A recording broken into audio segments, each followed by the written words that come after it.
Today,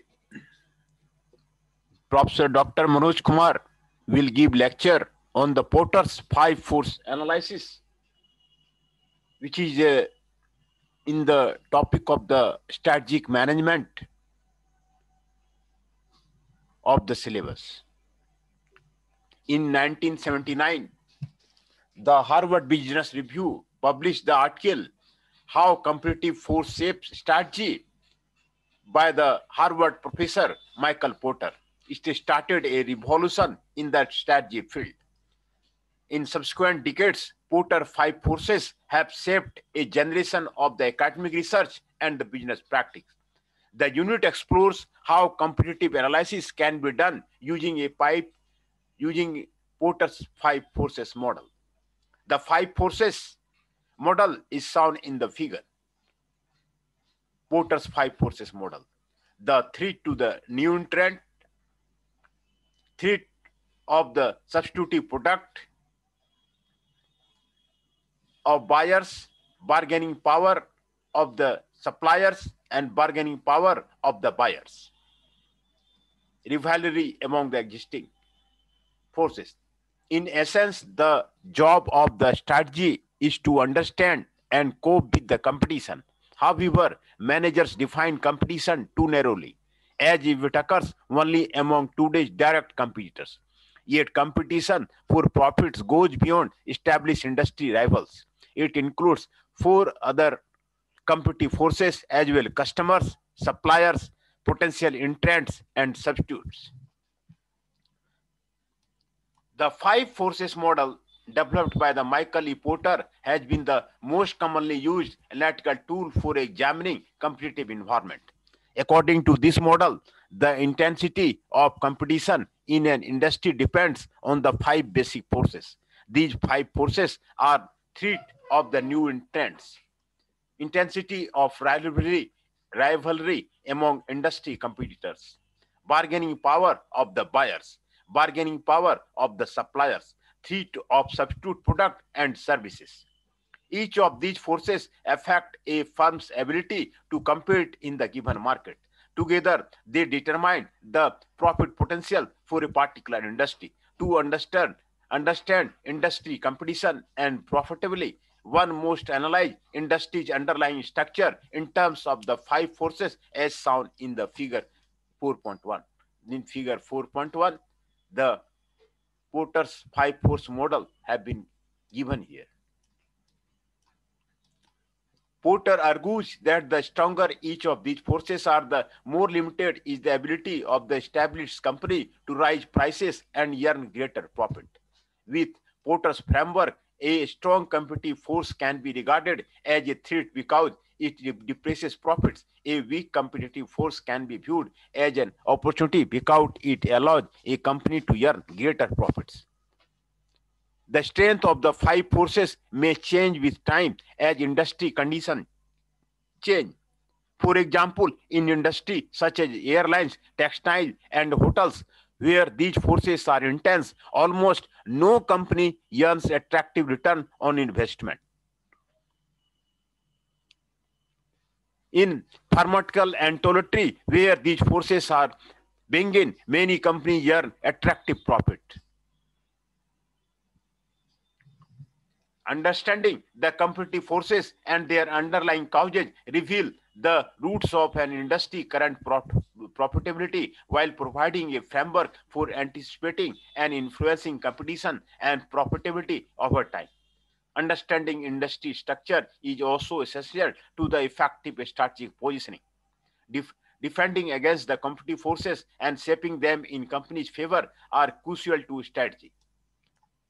Forces that shape competition. The configuration of the five forces differ from industry to industry. For example, in the market, the commercial aircraft fierce rivalry among existing competitors, Airbus and Boeing, and the bargaining power of the buyers of the aircraft are the strong, while threat to the entry, the threat of the substitute, and the power of the supplier are more benign. Thus, the strongest competitive force of the forces determine the profitability of an industry and becomes the most important to the strategy formulation. The threat of the new entrants. The first of the Porter's five force model is the threat of the new entrants. New entrants bring new capacity of substantial resources to an industry with a desire to gain market share. Established company already operating in an industry often attempt to discourage new entrants from the entering the industry to protect their share of the market and profits. Particularly when big new entrants are diversifying from other market into industry, they can leverage existing capability and cash flow to shake up competition. Pepsi did this when it entered the bottled water industry. Microsoft did when it began to offer internet browser, and Apple did when it entered the music distribution business. The threat of the new entrants therefore puts a cap on the profit potential of an industry. When the threat is high, existing company hold down their prices or boost investment to deter new competitors. And the threat of entry in an industry depends on the height of entry barriers, factors that make it costly for the new entrants to enter industry that are present and on the retaliation from the entrenched competitor. If entry barriers are low and newcomers expect little retaliation, the threat of entry is high and industry profits will be moderate. It is the threat of entry, not whether entry actually occurs, that holds down profitability. Another forces is the barrier to the entry. Entry barriers depend on the advantage that existing company have relative to new entrant. There are seven major sources. Economics of the sale. These are the relative cost of the advantage associated with the large volume of the production that the lower company cost structure. The cost of the product per unit declines as the volume of production increases. This discourages new entrants to the enter on a large scale. If the new entrant decides to enter on a large scale to obtain economies of the sale, it has to bear high risk associated with a large investment. A further risk is that the increased supply of the products will depress prices and results in the vigorous retaliation by the established company. For this reason, the threat of the new entrant is reduced when established company have economies of scale. Example, in microprocessor, existing company such as the Intel are protected by the economies of scale in research, chip fabrication, and the consumer marketing. Another source is the product differentiation. Brand loyalty is the bias preference for the differentiated product of any established company. A strong brand loyalty makes it difficult for new entrant to take the market share away from the established company. It reduces threat of entry because of the task of breaking down well-established customer preferences is too costly for them. Capital requirement, the need to invest large financial resources in order to compete can deter new entrants.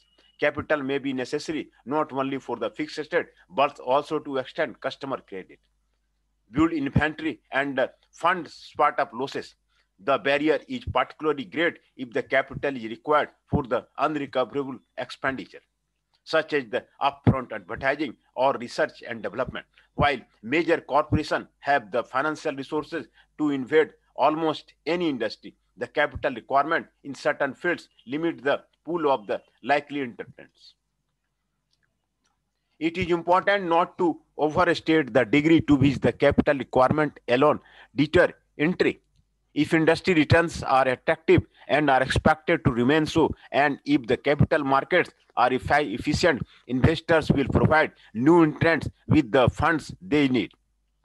For example, in airlines industry, financing is available to the purchase expensive aircraft because of their resale value. And that is why there have been a number of the new airlines in almost every region. Switching cost. Switching costs are the one-time cost that customer has to bear to the switch from one product to the another. When switching costs are higher, customers can be locked up in the existing product if the new entrants offer a better product. Thus, the higher the switching costs are, the higher is the barrier to entry. Enterprise resource planning software is an example of a product with very high switching cost. When a company has installed SAP's ERP system, the cost of the moving to a new vendor are astronomical. Access to the distribution channel. The new entrants need to secure distribution channel for the product can create a barrier to the entry.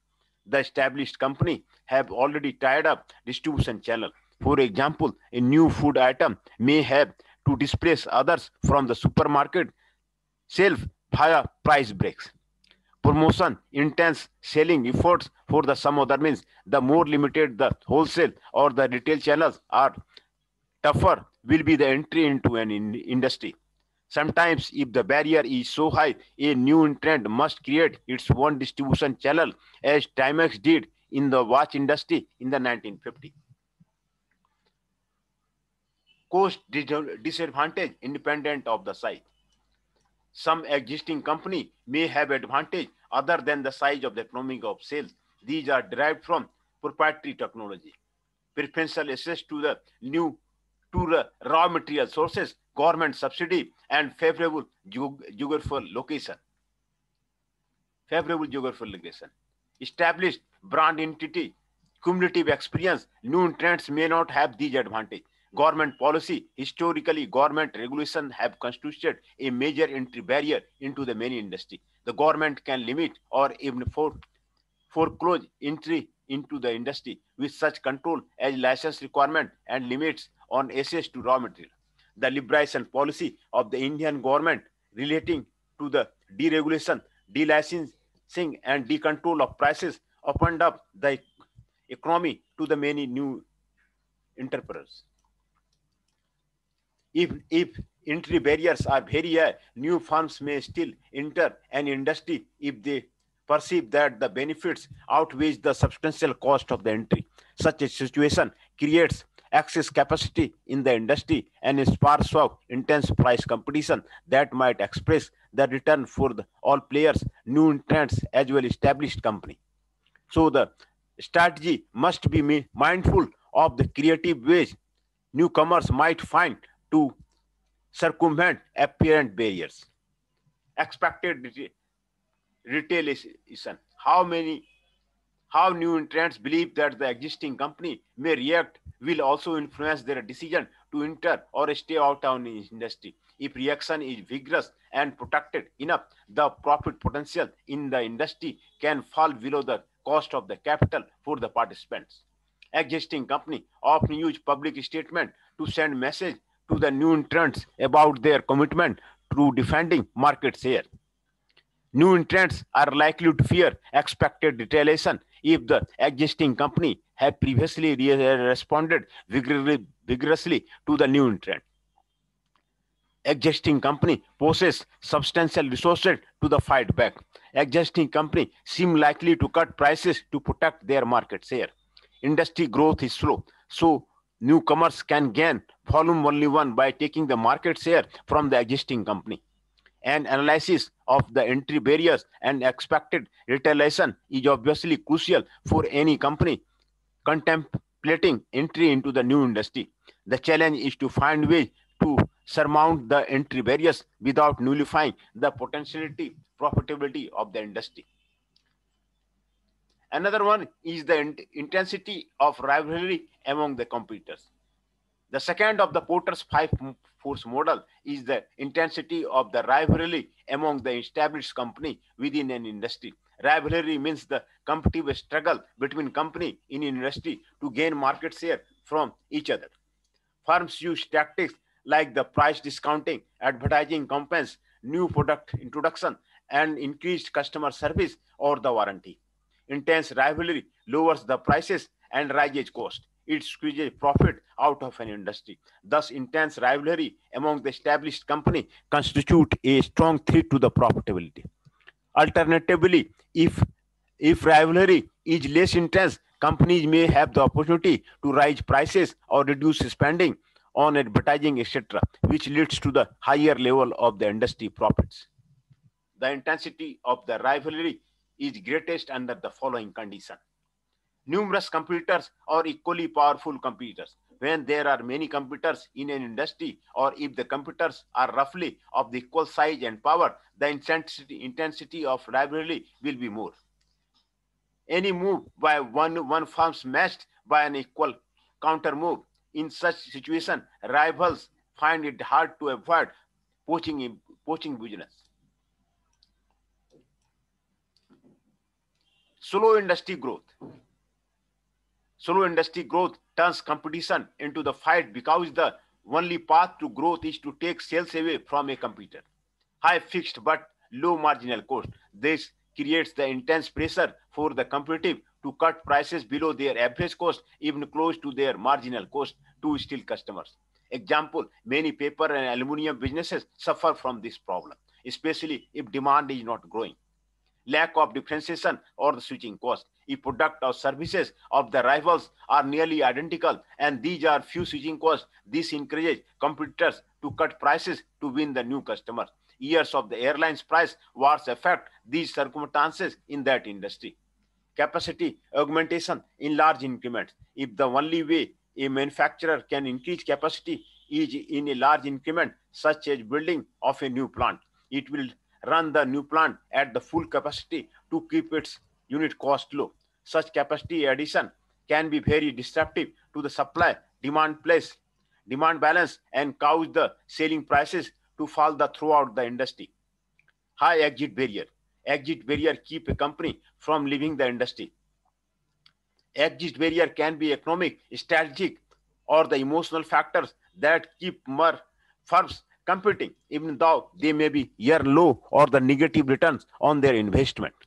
If the exit barrier are high, company become locked up in a non-profitable industry where overall demand is static or declining. Each capacity remains in use, and the profitability of the healthy competitors suffer as the sick ones hang on. What are the common exit barriers? Common exit barriers are investment in a specialized asset like plant and machinery are of little or no value and cannot be put to the alternative use, so they have to be continued. High cost of exit, such as a retrenchment benefit, etc., that have to be paid to the redundant workers when a company ceases to operate. Emotional attachment to an industry keep owners or employees unwilling to exist from an industry for the sentimental reasons. Economic dependence on the industry when the firm depend on a single industry for revenue and profit. Government and social pressure discourage exit of the industry out of concern for the job loss. Strategic interrelationship between the business unit and other prevent exist because of the shared facility and image so on. Another forces are the bargaining power of the buyers. The third Porter's five competitive forces is the bargaining power of the buyer.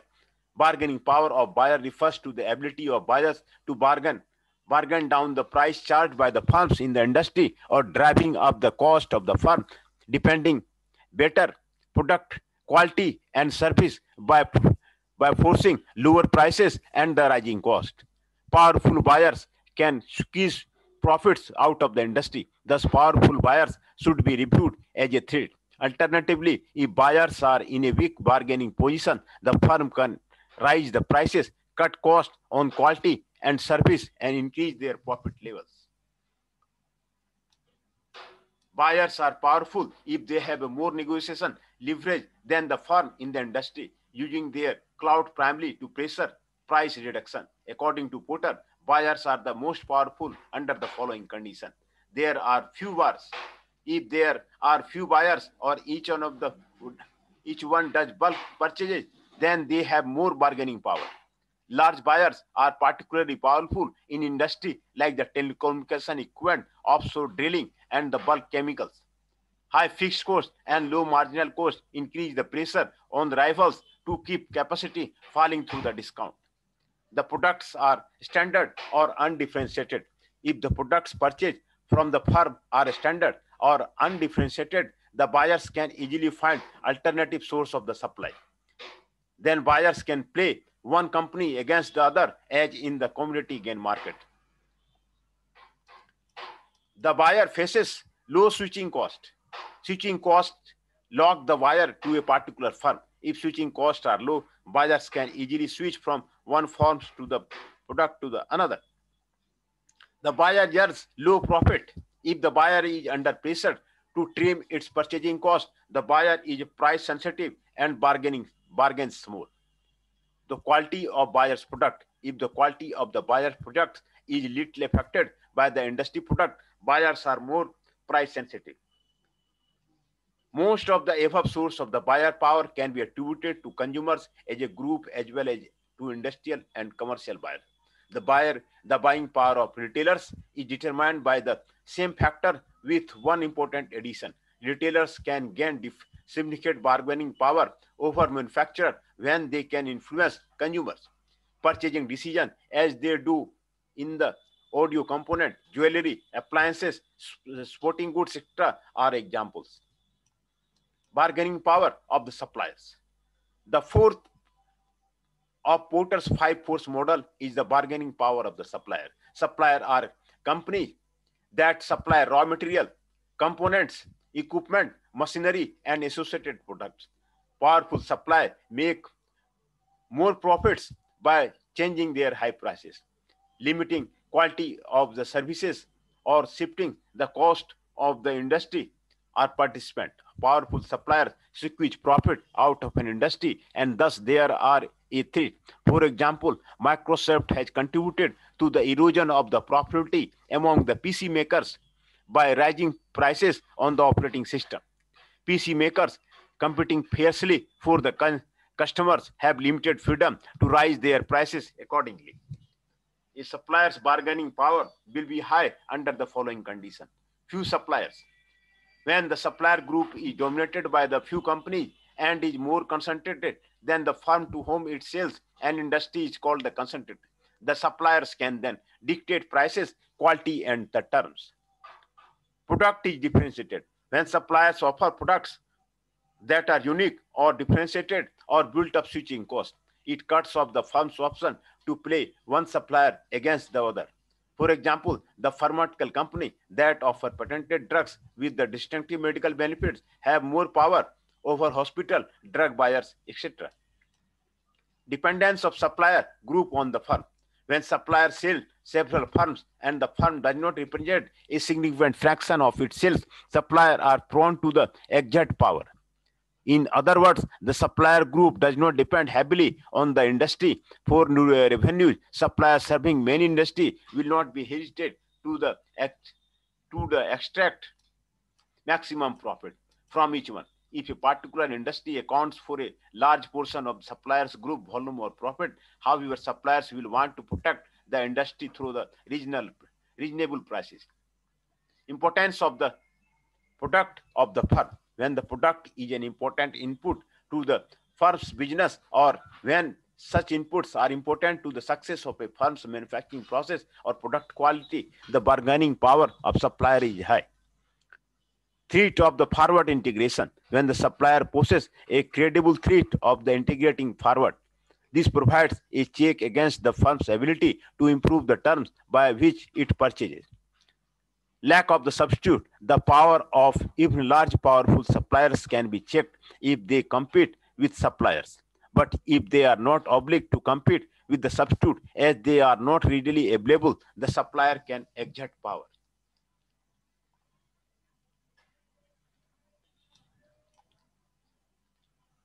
The last and the fifth threat of the substitute product is the fifth Porter's five force model. The fifth of Porter's five force model is the threat of the substitute products. A substitute performs the same or a similar function as an industry product. Video conferences are a substitute for the travel. Plastic is a substitute for aluminum. Email is a substitute for a mail. All firms within an industry compete with the industry producing substitute products. For example, company in the coffee industry compete indirectly with those in the tea and soft drink industry because all these serve the same need of the customer for the refreshment. The existence of the closed substitute is a strong competitive threat because this limits the price that company in one industry can charge for their product. If the price of the coffee rises too much relative to that of the tea or soft drink, coffee drinkers may switch to those substitutes. Thus, according to the Porter, substitute limit the potential return of an industry by placing a ceiling on the price firms in the industry can profitably charge. For example, the price of the tea puts a ceiling on the price of the coffee. To the extent that switching costs are low, substitute may have a strong effect on the profitability of the industry. The more attractive is the price performance ratio of the substitute product, the more likely they affect an industry's profit. In other words, when the threat of substitute is high, industry profitability suffers. If an industry does not ward off the substitute through the product performance, marketing, price, or other means, it will suffer in terms of the profitability and growth potential in the following circumstances. It offers an attractive price and performance. The better the relative value of the substitute, the worse is the profit potential of the industry. For example, long distance telephone service provider suffered with the advent of internet-based phone services. The buyer switching cost to the substituting is low. For example, switching from a proprietary branded drug to a generic drug usually involves minimum switching cost. A strategy should be particularly alert to changes in other industry that may make attractive substitute. For example, improvements in the plastic material promoted the automobile manufacturer to substitute plastic for steel in many automobile components.